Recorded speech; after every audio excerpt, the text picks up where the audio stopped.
Ya, terkait revisi Undang-Undang Pilkada yang dilakukan oleh MK sehingga menghasilkan putusan nomor 60, sebenarnya nggak disoal ya. Karena MK sendiri kan memang memiliki kewenangan ya, untuk memutus atau istilahnya merevisi atau merubah undang-undang, karena itu merupakan kewenangan Mahkamah Konstitusi ya, seperti itu. Hanya gitu loh, MK ini memutuskan ini pada kondisi yang tidak tepat, kondisi yang memang lagi panas-panasnya ya, lagi apa namanya musim pilkada seperti itu gitu loh. Dan kenapa gitu loh akhirnya menjadi ribut atau diributkan terkait putusan ini. Nah itulah gitu loh hancurnya hukum di negeri ini gitu. Karena hukum di negeri ini lebih dekat dengan kekuasaan, begitu sebaliknya kekuasaan lebih mendekatkan ke hukum. Hukum ini bisa dijadikan alat oleh kekuasaan ya, bahkan juga bisa dijadikan alat pelindung diri gitu, bagi sebuah kekuasaan. Seperti itulah fenomena hukum di negeri ini ya. Ini bukan terjadi di saat sekarang ini saja ya. Dari dulu pun memang ini sudah terjadi. Cuma bisa kita lihat gitu loh, dominannya seperti apa. Implikasi hukum yang paling kuat dominannya adalah dengan kebijakan ya. Apakah kebijakan yang dilakukan oleh penguasa ini gitu loh, lebih condong memberikan kemaslahatan ya, rasa keadilan bagi masyarakat, itu kan kembali pada penilaian kita ya. Kita sangat merasakan itu bersama ya. Kalau mulai dari pemerintahan siapa itu menjadi menjadi tolak ukur buat kita. Nah, terkait Mahkamah Konstitusi, memang dia kewenangannya kan memang memutus itu.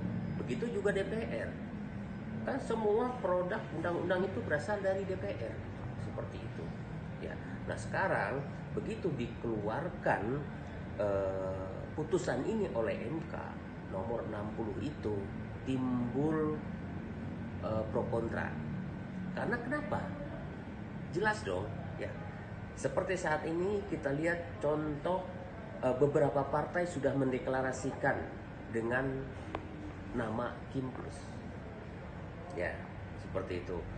Nah di sisi lain putusan ini juga bukan dikhawatirkan, jelas ya, kalau putusan ini digunakan itu akan merugikan mereka ya.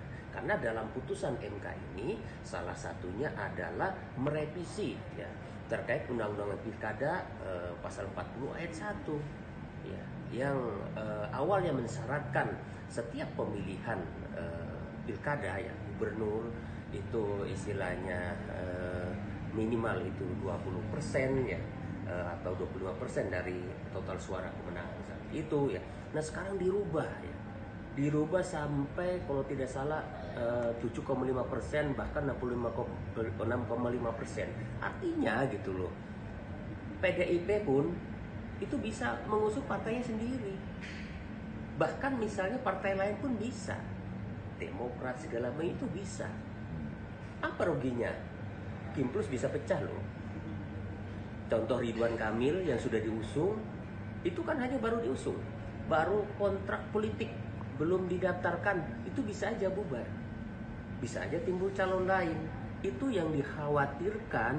Kenapa pada akhirnya ini ribut kembali ke DPR agar putusan MK itu ditolak atau direvisi kembali, seperti itu. Nah di sisi lain ada juga kan anak penguasa yang rencananya mencalonkan pilkada gubernur Jawa Tengah kan, seperti itu.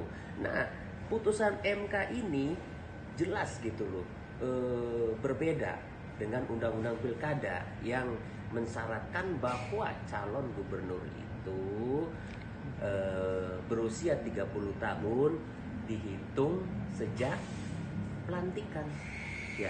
Sedangkan putusan MK itu dihitung pada saat dia mendaftar. Kalau ini pada saat dia mendaftar, misalnya masih 29 tahun setengah atau sekian, itu artinya nggak bisa gugur, ya nggak? Tapi kalau dihitung dari pelantikan, 29 tahun setengah misalnya daftar, 6 bulan kemudian dilantik, masuk dong. Nah, itulah yang menjadi yang diributkan saat ini. Itu kan lebih bernuansa politik, saya pikir gitu loh, ketimbang buat kemaslahatan kita gitu.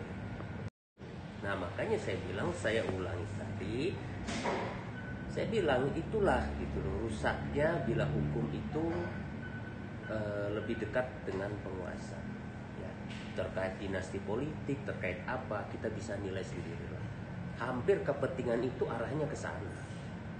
Kita yakin kalau nggak ada kepentingan politik, masalah perbedaan penetapan usia itu tidak menjadi soal gitu. Kenapa menjadi soal? Karena ditetapkan juga pada saat momen pilkada ini berjalan, seperti itu gitu loh, ya enggak. Jadi kalau masalah dinasti bisa dinilai sendirilah seperti apa gitu. Jadi kalau diibaratkan, kayaknya di Indonesia ini orang pintar itu hanya sedikit gitu loh, paham nggak? Itu hanya milik para elit-elit dan penguasa gitu. Jadi tidak ada kandidat lain gitu, seperti itu gitu loh. Nah itulah yang sangat kita sayangkan ya. Jadi keadilan bagi seluruh rakyat Indonesia itu belum tercipta. Mahkamah Konstitusi tidak ada yang salah, DPR juga ada yang salah. Yang salah itu adalah bagaimana produksi hukum itu dibuat, ya. Bagaimana aturan agar hukum itu tidak lengket dengan kekuasaan. Karena kalau hukum sudah lengket dengan kekuasaan, dampaknya adalah intervensi dan segala macam, hukum bisa dibeli ya, seperti itu gitu. Nah itu yang harus menjadi perhatian untuk DPR ke depan nih, selaku apa namanya, legislator ya, pembuat kebijakan terkait undang-undang. Nah ini harus direvisi, jangan sampai apa namanya, jadi kisruh seperti ini gitu, seperti itu. Jadi kalau seperti ini kan kedudukan MK yang mempunyai kewenangan yang jelas terkait tugas dan pokoknya, akhirnya kan terkesan akan diberangus dan lemah seperti itu gitu. Kalau sampai istilahnya DPR menolak ataupun membatalkan putusan MK walaupun produknya dari DPR seperti itu.